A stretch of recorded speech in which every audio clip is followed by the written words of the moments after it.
পূজা,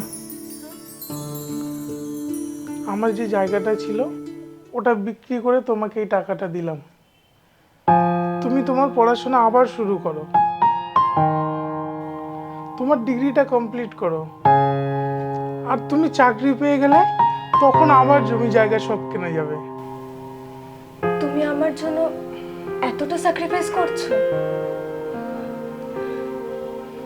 তুমি আমি আশীর্বাদ করো, আমি যেন পড়াশোনাটা আবার চালাতে পারি, আমি যেন চাকরিটা পাই।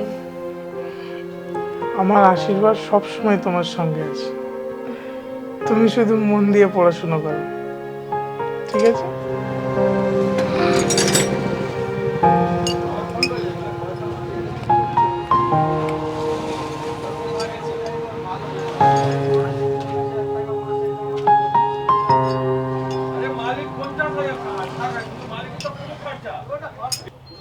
খাবি না নাকি?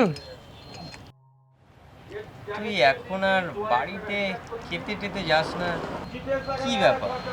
আগে তো তোর বউ খাবার নিয়ে আসতো, আর যদি নাও নিয়ে আসতো তুই তাহলে বাড়িতে খেতে যেতিস।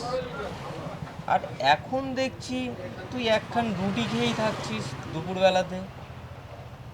হ্যাঁ রে, বউকে পড়াশোনা করাচ্ছি, বউয়ের কলেজ ফিস, টিউশন ফিস দিতে হয়, অনেক টাকা লাগবে, তাই একটু খরচা কমিয়েছি।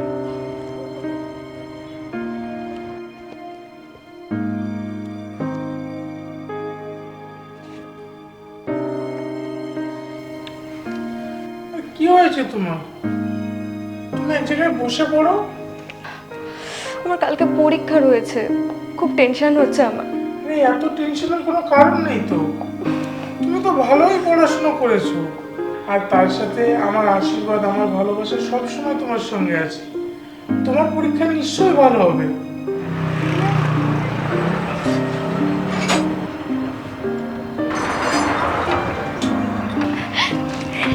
এই শোনো, এই দেখো আমার খবরের কাগজে নাম বেরিয়েছে। দেখি, আমি ফার্স্ট ক্লাস পেয়েছি। এটা বিশাল ব্যাপার, এত ভালো রেজাল্ট, আমার তো বিশ্বাসই হচ্ছে না। আর তোমার এত কষ্টের ফল, এটা তো হওয়ারই ছিল। এরপরে তো তোমার চাকরি কেউ আটকাতে পারবে না। সবই তোমার ভালোবাসার জন্য, তোমার ভালোবাসা আশীর্বাদের জন্য। এরপরে আমাদের অভাব অনটন সবকিছু শেষ হয়ে যাবে, আমাকে এত খাটনির কাজ আর করতেই হবে না। আর করতে হবে না, আমি আছি তো। আমি বিশ্বাস করতে পারছি না তুমি এত ভালো রেজাল্ট করেছো। একদমই।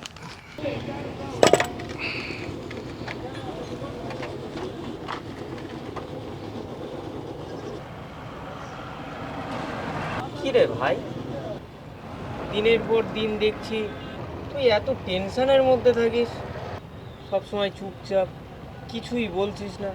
একটু তো আমাকে মন খুলে শেয়ার করতে পারিস।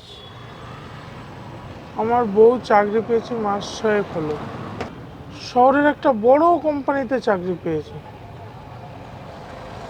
আমাকে বলেছিল 2-1 মাস পরে তোমাকেও ডেকে নেবো শহরে, একসঙ্গে থাকবো আমরা।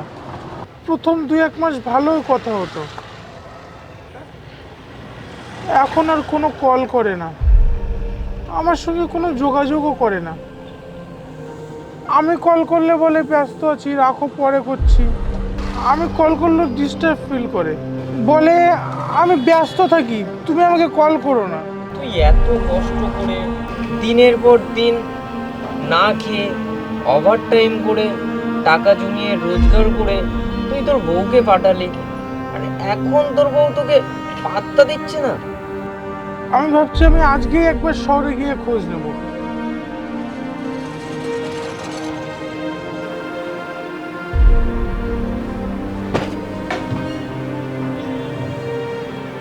এ কি, তুমি এখানে? তা আমাকে না জানিয়ে? অফিসে আমার তো একটা মান সম্মান আছে নাকি? কি বলছো তুমি? তোমার কোনো খোঁজ খবর পাচ্ছিলাম না।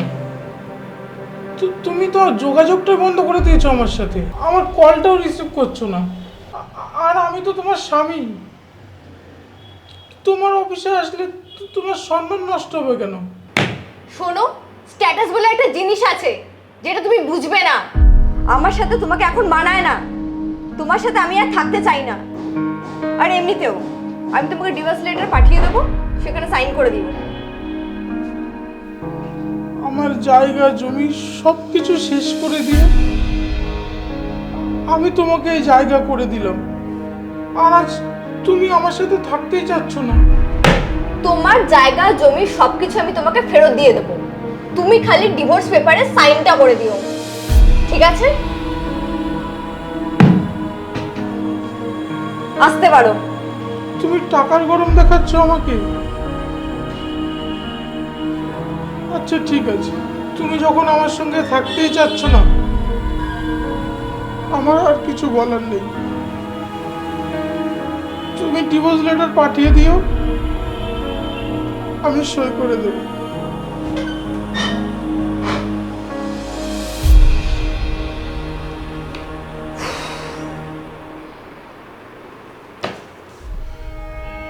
যে সিঁড়ি দিয়ে উপরে উঠলেন তাকে লাথি মারলে নিচে নামবেন কিভাবে? যেসব স্বামীরা স্ত্রীদেরকে পড়াশোনা করায় তাদের উচিত স্বামীর কষ্টের মূল্য দেওয়া এবং বিশ্বাসটা রাখা।